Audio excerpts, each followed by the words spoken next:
At T-Mobile, our critical mission is providing unparalleled 5G coverage for when connectivity is mission critical. Introducing T-Priority, America's best 5G network experience for first responders, even in times of congestion. More capacity, faster speeds, better coverage. T-Priority from T-Mobile, built for tomorrow's emergencies, ready today. Discover more at t-priority.com. For qualifying organizations on eligible rate plans, coverage not available in some areas and may be impacted by emergencies.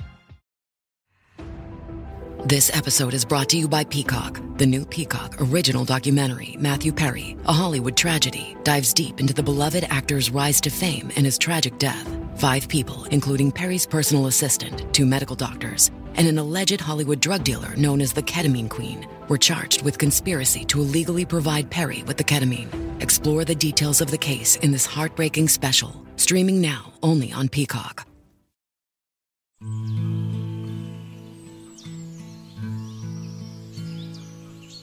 É possível manter viva uma antiga tradição? Palmares foi o único quilombo brasileiro? Essas são apenas algumas perguntas que podemos nos fazer quando estudamos com mais atenção o que foram os quilombos. Quando tratamos da temática da escravidão africana no Brasil e as suas características, um assunto que sempre vem à tona é a questão da resistência dos escravizados. E quando se fala em resistência, é impossível não falarmos sobre os quilombos. Como vamos ver ao longo do episódio, essa temática não está presa no passado colonial brasileiro e muito menos no período em que a escravidão existia. Um dos meus objetivos aqui hoje é te mostrar como que esse assunto é atual e como que os debates políticos e ideológicos usam o que aconteceu nesses quilombos para benefício de uma determinada narrativa. Por conta desse caráter mais delicado, eu quero lembrá-lo que eu uso fontes e autores confiáveis para que você possa ter um bom panorama sobre esse tema. As fontes que eu utilizei estão na descrição desse episódio. Desde o momento em que os portugueses voltaram as suas atenções para a América de forma definitiva, o trabalho escravo foi usado em larga escala. No primeiro momento, os indígenas foram submetidos a esse regime, mas não demorou muito tempo para que os africanos fossem trazidos dos seus continentes para trabalharem de uma forma compulsória e desumana aqui no Brasil colônia. Uma grande dificuldade que os colonos tinham com os indígenas nativos era que esses grupos conheciam o território, e isso facilitava as fugas e a resistência.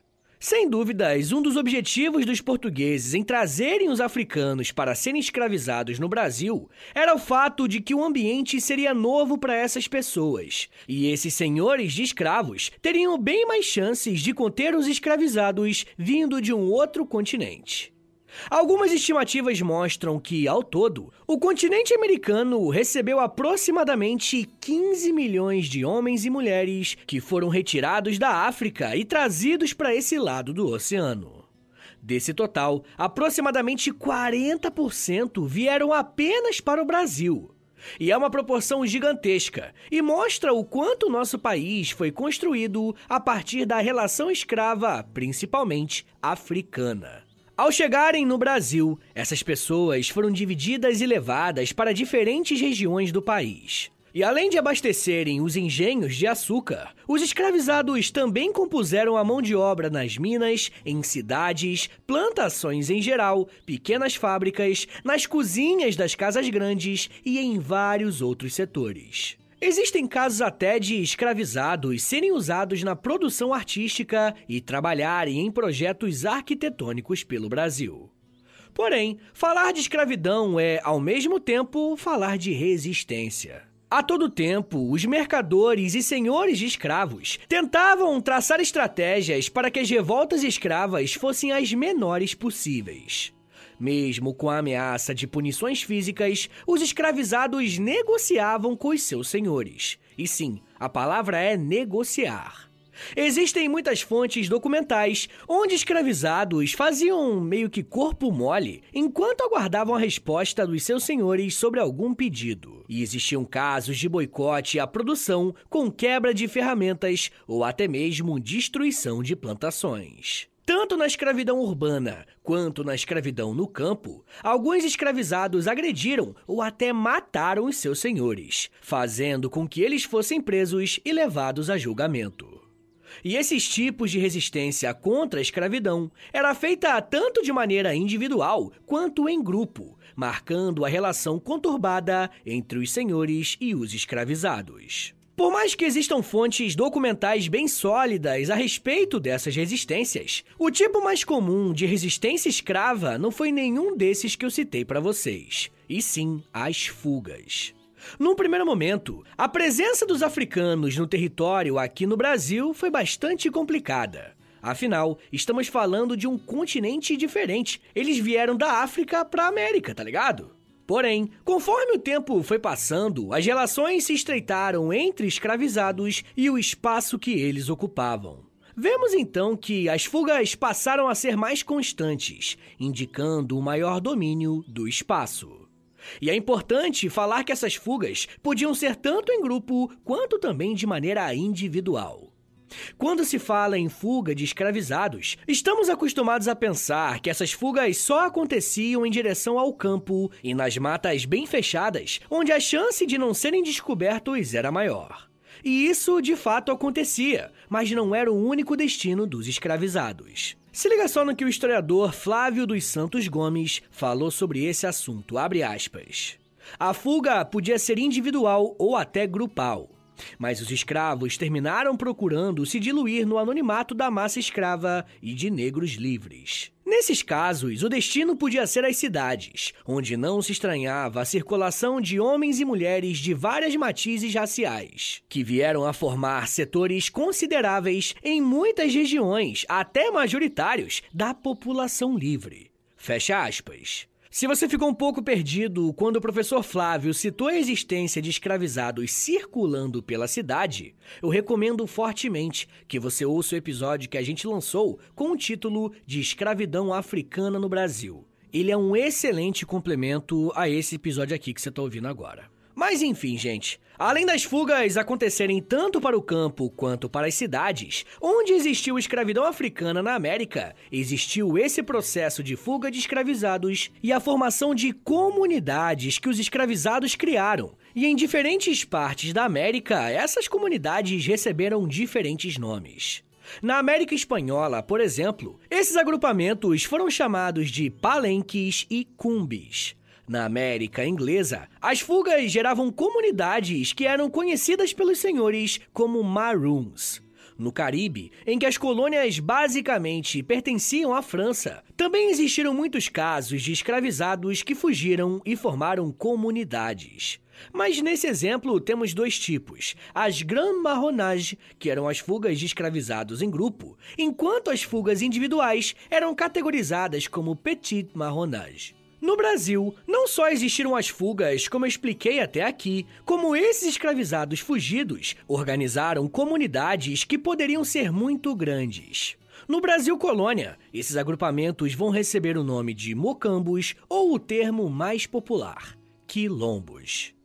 Mesmo sem conhecer características mais específicas de um quilombo, você já deve ter percebido que se trata de uma comunidade criada por pessoas escravizadas que estavam em situação de fuga. Mas qual que é a origem desse nome? A palavra quilombo tem origem em dois termos. O primeiro é quilombo com K, termo que pertence à língua quimbundo, língua falada em regiões da atual Angola. E o segundo termo é o quilombo, palavra da língua umbundo, que era falada por povos banto, que também viviam na atual Angola. Em ambos os termos, quilombo significava uma espécie de lugar de repouso utilizado por nômades. No Brasil, esse termo passou a representar uma ideia mais ligada à existência de uma comunidade independente de escravizados fugitivos. A partir desses termos, aqueles que viviam nessas comunidades passaram a ser conhecidos como quilombolas. E, obviamente, a existência dessas comunidades era uma espécie de afronta aos senhores de escravos e às autoridades locais. E justamente por esse motivo, existe uma dificuldade muito grande em estudar os quilombos, as fontes. Como estamos falando de uma comunidade de ex-escravizados, dificilmente tinham pessoas que puderam estudar e sabiam ler e escrever. E mesmo se em um quilombo tivessem pessoas que soubessem como escrever, os registros escritos eram raríssimos.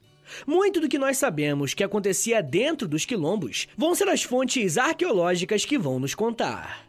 Mas isso não quer dizer que não existiam fontes documentais sobre os quilombos. Na verdade, é muito pelo contrário.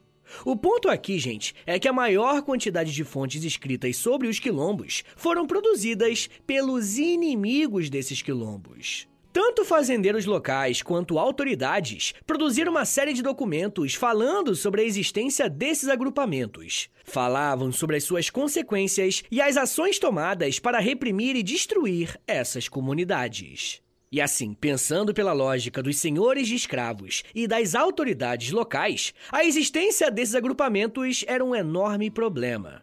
Pensa comigo, gente. Os escravizados naquele período eram entendidos como uma propriedade dos seus senhores. Logo, se essas propriedades fugissem, o prejuízo era enorme para os donos de escravos. E por mais que exista essa dificuldade em relação às fontes dos quilombos, os primeiros registros que temos relatando essas fugas datam do final do século XVI, por volta do ano de 1590. E vai ser nesse período que vamos começar a ver algumas citações a um dos quilombos mais conhecidos da história do Brasil, o Quilombo dos Palmares. O primeiro registro documental citando uma espécie de comunidade de escravizados fugidos, onde foi Palmares, é de 1597. E nesse registro, alguns senhores de engenho de açúcar relatam que os seus escravizados fugiram e fundaram uma nova comunidade. E essa comunidade foi formada em uma área na região serrana, a cerca de 60 quilômetros da costa do atual estado do Alagoas. Mas na época era a capitania de Pernambuco. Palmares recebeu esse nome porque ocupava uma extensa região de palmeiras. E para vocês terem uma ideia do que se tornou o Quilombo dos Palmares, uma das estimativas é que o seu território chegou a ter uma área de 27 mil quilômetros quadrados. E logo de cara, o Quilombo dos Palmares representou uma ameaça para o sistema escravista da região. Podemos dizer isso porque desde os primeiros anos de formação, vemos que os portugueses tentaram se organizar para destruir a comunidade de Palmares. Se liga só no que o historiador Pedro Paulo Funari diz sobre isso, abre aspas. Já em 1612, Palmares adquire grande fama, e os colonizadores mandam uma expedição punitiva sem sucesso. Fecha aspas. Os portugueses tinham dificuldade de invadir os quilombos por conta da geografia do local.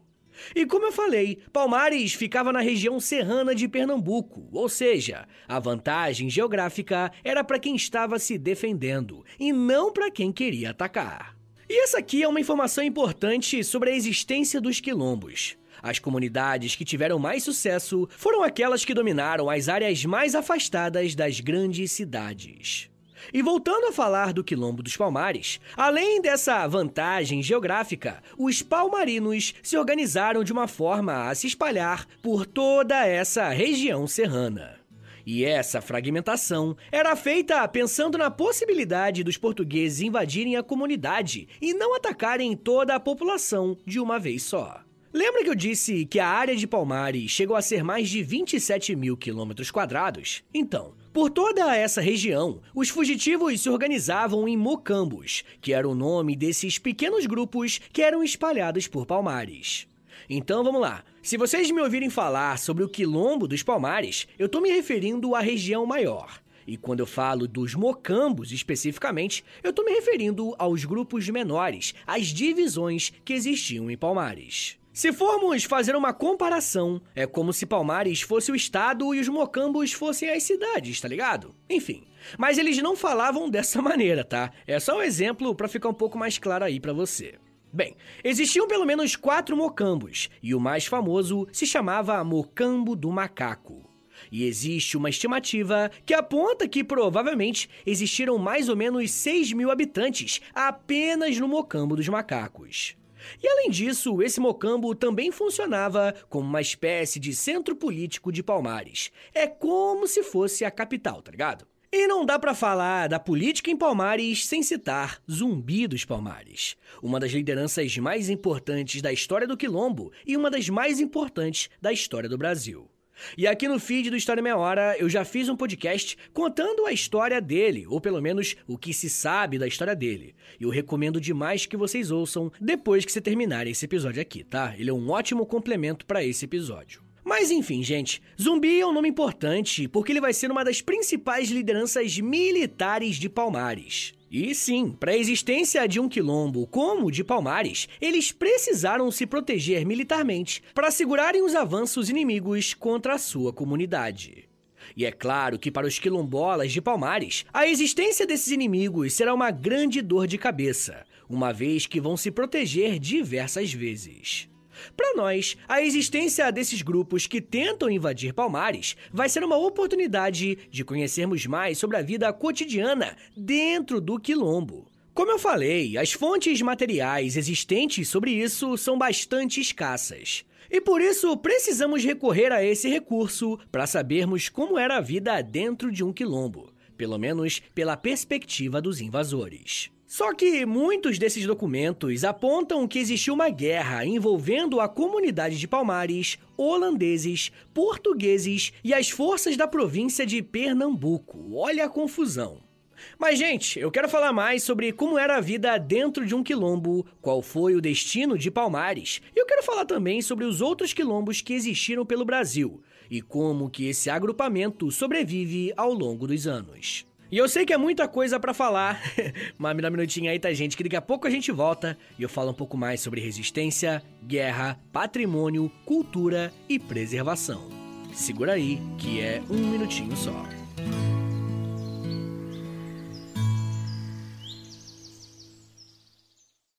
Watch the world's biggest tennis stars clash in the California desert at the BNP Paribas Open, live on Tennis Channel.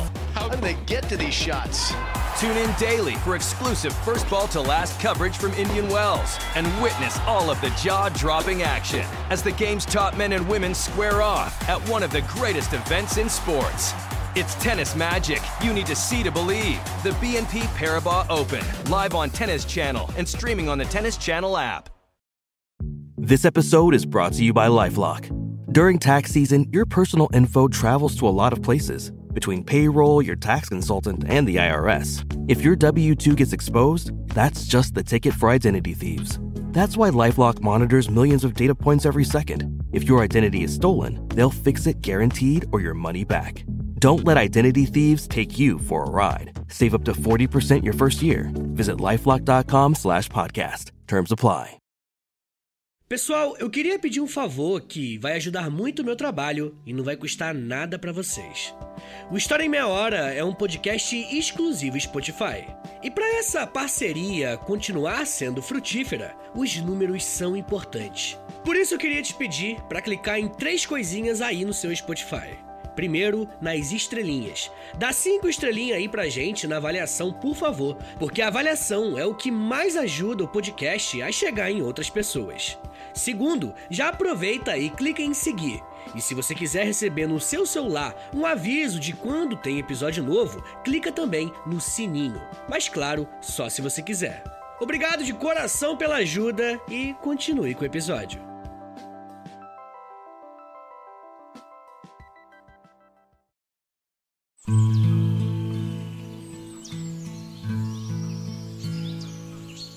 Abre aspas. Senhor, no princípio do meu governo, comecei logo a entender na Guerra dos Palmares, movido das contínuas queixas que me faziam os moradores das vilas que lhes são vizinhas, requerendo-me acudisse a socorrê-los, porque os negros, vendo a pouca oposição que lhe faziam, se desaforavam mais do que acostumado.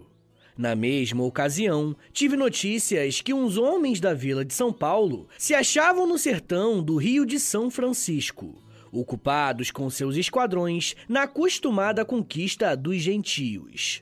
Mandei-os convidar, me quisessem ajudar na guerra que determinava fazer, assegurando-lhe mercês e prêmio em nome de vossa majestade. Fecha aspas. As palavras que você acabou de ouvir fazem parte de uma carta escrita em 1687 pelo governador de Pernambuco, João da Cunha Sotomayor, em que fala sobre o convite feito aos paulistas para ajudá-lo na chamada Guerra de Palmares. No bloco anterior, vimos que a comunidade de Palmares foi um dos primeiros quilombos a serem criados em todo o Brasil. E não demorou muito para se tornar o maior em número de habitantes e em extensão territorial. E é claro que a existência de um grupo de escravos fugidos como esse chamaria a atenção das autoridades. Durante boa parte do século XVII, o Nordeste brasileiro estava ocupado pelos holandeses. E a existência de Palmares era um problema não só para o sistema escravista, como também para a economia açucareira. Por isso, por volta do ano de 1640, um homem chamado Bartolomeu Lintz, patrocinado pelo governo holandês, tentou conseguir informações sobre Palmares para iniciar uma invasão. Nessa primeira tentativa de aproximação, os europeus viram apenas uma comunidade, e isso incentivou os holandeses a iniciarem um ataque que acabou sendo frustrado pelas defesas de Palmares. Durante todo o período em que os holandeses estiveram no Brasil, eles tentaram invadir Palmares, mas foi sem sucesso. Nos anos 1670, vamos ver o governo de Pernambuco tentando recrutar forças de outras províncias para tentar destruir Palmares. E é justamente nesse contexto que a carta que eu li no começo desse bloco está inserida.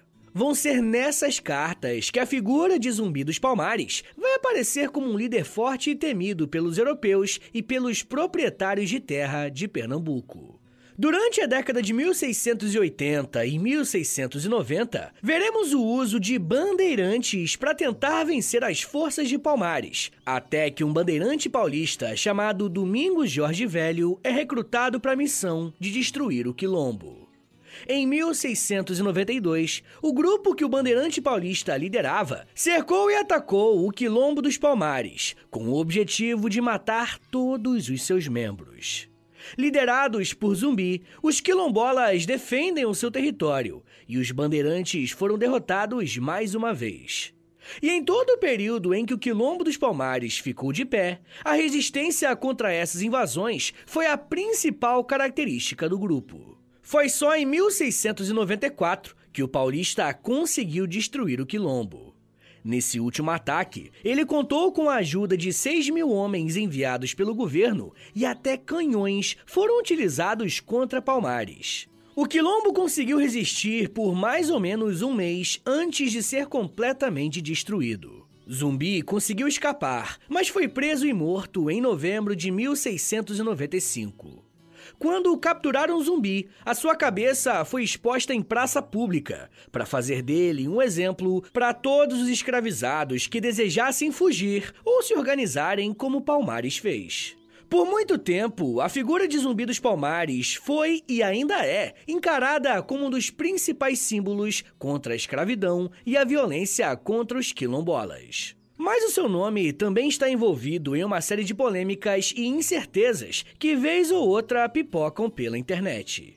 E uma dessas polêmicas está numa pergunta que é bem questionável, se Zumbi teria ou não escravos dentro de Palmares. E eu já respondi essa pergunta em alguns episódios, mas eu vou fazer um episódio exclusivo para os apoiadores dessa semana, destrinchando quem fez essa pergunta, por que fizeram essa pergunta e, claro, respondendo com embasamento histórico, beleza? Se você quiser ouvir esse episódio e os outros mais de 100 episódios que já tem por lá, é só assinar apoia.se/História em Meia Hora, porque além de você receber um monte de conteúdo exclusivo, você também ajuda o meu trabalho a continuar de pé. Bom, mas a morte de Zumbi dos Palmares representou também o fim do quilombo dos Palmares.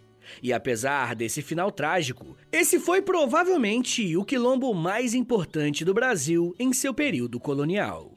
O agrupamento de fugidos em Palmares sobreviveu praticamente 100 anos. Mas rapaziada, olha só, o quilombo dos Palmares não foi o único quilombo do Brasil, tá? Tiveram muitos e muitos outros. Um outro quilombo muito antigo foi o quilombo de Mocambo. E eu falei lá no começo do episódio que os termos quilombo e mocambo se referem a essas comunidades escravas. Mas nesse caso, mocambo é realmente o nome do grupo, tá bom? Bem, o quilombo de Mocambo ficava localizado no sertão do atual Sergipe.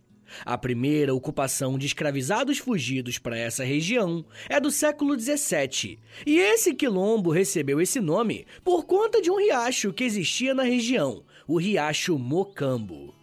A história desse quilombo é interessante, porque aqui nós vamos ver a união de africanos que fugiam da escravidão e encontrando apoio em povos indígenas. Nesse caso, o quilombo de Mocambo era vizinho dos indígenas Xocó. E essa proximidade entre esses dois grupos étnicos, aparentemente tão diferentes, criou uma rede de solidariedade entre esses grupos. Afinal, o que eles tinham em comum era o fato de que ambos os grupos tinham problemas com o mesmo grupo de fazendeiros do sertão do Sergipe. A grande vantagem do quilombo de Mocambo foi o fato de estarem completamente isolados de grandes centros urbanos e com isso chamavam menos a atenção dos donos de terra. Até o início do século XIX, esse quilombo ficou conhecido como um lugar que recebia negros e indígenas que estavam fugindo da escravidão. O cotidiano dentro desse quilombo era vivido a partir de pequenos núcleos familiares, com pequenos pedaços de terra onde se plantava e se criava principalmente porcos. O quilombo de Mocambo começou a ter mais contato com as regiões mais próximas através do comércio e da relação com alguns religiosos que tentavam levar a fé católica para os quilombolas. E vai ser praticamente na metade do século XIX que a autonomia do quilombo de Mocambo vai acabar. Quando as fazendas e os engenhos de açúcar entram em um processo de decadência total, o sertão de Sergipe vai ficando empobrecido. Para os quilombolas, isso não necessariamente seria um problema, afinal, eles poderiam ficar em paz com menos pessoas na região. Porém, o Império Brasileiro implementou a Lei de Terras de 1850, regularizando as terras como posse do Estado. E para ter o registro de posse de um território, seria necessário comprar esse terreno. E, obviamente, essa lei beneficiou aqueles que já eram ricos e fez com que os quilombolas ficassem legalmente desprotegidos, uma vez que os territórios quilombolas poderiam ser reintegrados pelo próprio governo. E nesse período, o Império Brasileiro incentivou a expansão das fazendas de gado e de algodão para o sertão sergipano. Com esse incentivo estatal, o território do quilombo de Mocambo foi perdendo cada vez mais espaço, ao ponto dos quilombolas serem espalhados para outras localidades ainda na segunda metade do século XIX. Somente nos anos de 1960 vai existir um debate muito importante a respeito da demarcação dessas terras como pertencentes aos descendentes dos quilombolas de Mocambo. Um outro quilombo muito importante é o Quilombo do Piolho, conhecido também como Quilombo Quariterê. Ele se formou por volta do ano de 1760, na região onde hoje é o estado do Mato Grosso. Esse quilombo vai ser importante por estar localizado em uma região mais ao centro do Brasil. Palmares, por exemplo, ficava em uma província de grande importância e não estava tão distante do litoral. Mas o Piolho, não. Estamos falando de um Brasil profundo. Além dessa localização bem específica, uma outra característica do Piolho será a diversidade dos seus membros. Além de ser um refúgio para negros que estavam fugindo, esse quilombo também abrigou indígenas e pessoas brancas. E é provável que essas pessoas brancas encontraram no quilombo do Piolho uma oportunidade de ter um pedaço de terra ou até mesmo algum tipo de trabalho. E é provável que o primeiro líder do quilombo do Piolho tenha sido um homem chamado José Piolho. Após a sua morte, a liderança da comunidade passou a ser exercida por Teresa de Benguela, que era a sua esposa. E em 1770, o quilombo perdeu o anonimato e as autoridades locais ficaram sabendo da comunidade que tinha se formado naquela região. O governo da província contratou bandeirantes paulistas para organizarem um ataque. E a campanha dos Bandeirantes contou com 30 homens que estavam sob o comando de João Leme de Prado. E após uma marcha de 3 meses, os Bandeirantes atacaram o Quilombo do Piolho de surpresa. E a maioria dos moradores daquela comunidade foi presa, mas alguns conseguiram fugir. Os que foram presos foram levados para a praça pública da cidade para serem torturados, para servirem de exemplo e desestimular a criação de novas comunidades quilombolas na região. E em 1791, uma nova operação dos Bandeirantes foi formada para tentar capturar aqueles que tinham fugido no primeiro ataque. Dessa vez, a liderança ficou a cargo do bandeirante Francisco Pedro de Melo, além da ajuda de mais 45 homens. Aqueles que tinham fugido foram encontrados e mortos, e o Quilombo do Piolho foi completamente destruído. O século XIX também foi um período de criação de novos quilombos. E um exemplo interessante de ser mencionado é o Quilombo de Catucá, que ficava localizado nas matas próximas a áreas urbanas da cidade de Recife e Olinda. A data aproximada da criação dessa comunidade é entre os anos de 1817 e 1818. E como esse quilombo tinha uma proximidade muito grande com áreas urbanas bem movimentadas, isso fez com que esse agrupamento não ficasse tão escondido. Mas apesar disso, o Quilombo de Catucá vivenciou diversos eventos que aconteceram em Pernambuco. Para vocês terem uma ideia, em 1817 estourou a chamada Revolução Pernambucana. E os moradores de Catucá tiveram uma participação considerável nesse movimento, uma vez que existia um trânsito entre o quilombo e a cidade. Entre os anos de 1820 e 1821, o Quilombo de Catucá viu o número de habitantes crescer muito, pois foi um período em que a tensão política no Rio de Janeiro e nas cortes portuguesas ligou um alerta nos senhores de escravos para uma possível independência do país em relação à sua metrópole. E esses senhores de escravos passaram a dar armas para os escravizados para reforçar as tropas em uma eventual luta contra os portugueses. Mas adivinha o que esses escravizados fizeram? Eles pegaram as armas e fugiram para o Quilombo de Catucá. Mas se a existência de um quilombo já era uma espécie de afronta às autoridades e aos senhores de escravos, imagina o que é ter uma comunidade quilombola armada.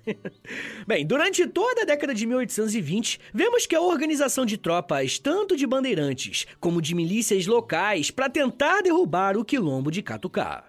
E foi somente por volta de 1837 que o Quilombo de Catucá foi completamente destruído, após prenderem e matarem os líderes dessa comunidade, que foi um dos maiores símbolos de resistência e força do século XIX.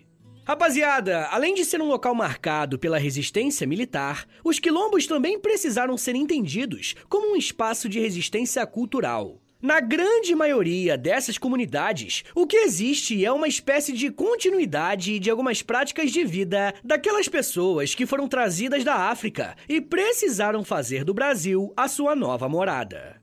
Nesses casos, os quilombos não eram apenas um lugar de fuga, mas também um espaço em que as suas culturas locais podiam ser vivenciadas sem a pressão dos senhores de escravos ou da própria igreja. Nesse episódio, eu tentei citar para vocês alguns quilombos importantes na história do Brasil, de regiões e de períodos diferentes, para mostrar como que Palmares não foi o único. Na verdade, atualmente, existem mais de 5.970 comunidades quilombolas espalhadas por todo o Brasil.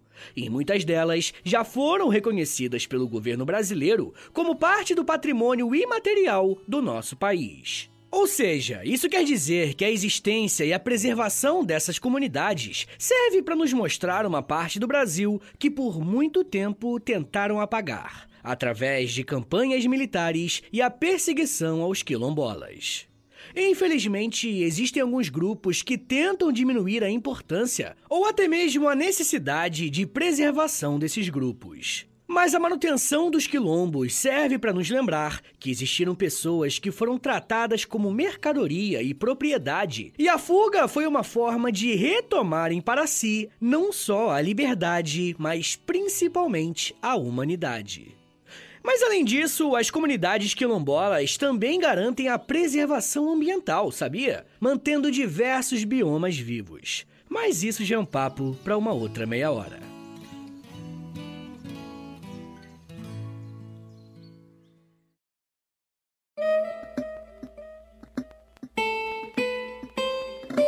Senhores, muito obrigado por terem vindo até aqui. Meu nome é Vitor Soares, eu sou professor de História e você acabou de ouvir o História em Meia Hora, beleza?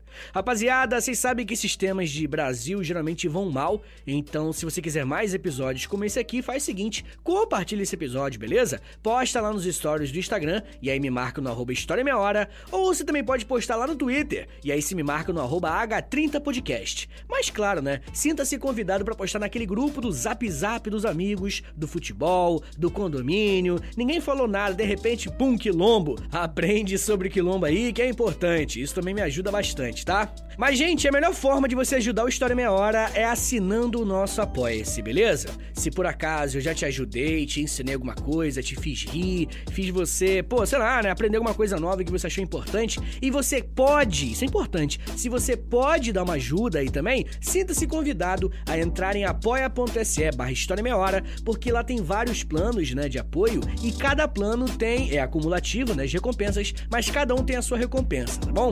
Você pode receber episódios exclusivos, como eu falei, né, tem mais de 100 episódios exclusivos, tem Clube do Livro também, que é muito importante, e tem até conteúdo diário lá no Instagram, no Close Friends, tá bom? Então entra lá no apoia.se/História em Meia Hora, mas só se você quiser e puder me ajudar, tá bom? Mas, rapaziada, uma outra forma de me ajudar é através do Pix. Então anota aí meu Pix e o meu contato, qualquer valor é mais do que bem-vindo, é historiaemmeiahora@gmail.com. Pessoal, o História em Meia Hora tem a parceria com a Loja, beleza? Entra no site deles, que é loja.com.br, aí digita História em Meia Hora, que você vai conhecer a nossa lojinha. Lá tem um monte de camiseta, moletom, regata, tem vários produtos iradíssimos do História em Meia Hora, é original do História em Meia Hora, é importante lembrar isso. E claro, né, além de você ficar gatona, gatão, com as camisetas, né, com estampa de história, porque é tudo de história, né, obviamente, não vou dar esse mole, você também ajuda o meu trabalho, né? É importante lembrar que comprando um produto lá, você também me apoia, beleza? Então entra na loja.com.br, digita História em Meia Hora, que você vai ver a nossa lojinha, tá bom? Mas, gente, uma outra coisa que eu vou pedir pra vocês, mas isso aqui não custa nada, é R$0, custa 1 minuto da sua vida, é o seguinte, entra no perfil do História em Meia Hora no Spotify, beleza? Clica nas 5 estrelinhas aí pra avaliar, você pode avaliar o podcast, né? Depois você clica em seguir e, por último, clica no sininho, tá bom? Porque o sininho envia uma notificação pro seu celular avisando que tem episódio novo, tá bom? Gente, eu também quero lembrá-los que o História em Meia Hora, ele foi o primeiro de um grupo de podcast que nasceu, que é o Educação em Meia Hora, o nome do grupo, né? Então, se você quiser aprender sobre astronomia, biologia, inglês e geografia, tem tudo aqui, gente. É só botar no Spotify aí, Geografia em Meia Hora, Astronomia em Meia Hora, Inglês em Meia Hora e Biologia em Meia Hora. E tem mais vindo aí, tá, gente? Vou botar mais um aí esse ano, com certeza. 2 eu acho difícil, mas um com certeza eu coloco até o final de 2023, tá bom? Então segue todos eles aí, compartilha eles aí, dá essa moral, beleza? Então é isso, gente, me siga nas redes sociais, é @Prof. Vitor Soares no Twitter, no Instagram e no TikTok. Eu tô sempre no TikTok fazendo uns videozinhos, né, tudo de educação, né? Não faço dancinha não, porque eu não sei dançar, não gosto de dançar, enfim, o que eu tô falando? Então é isso, gente, muito obrigado, um beijo, até semana que vem e valeu!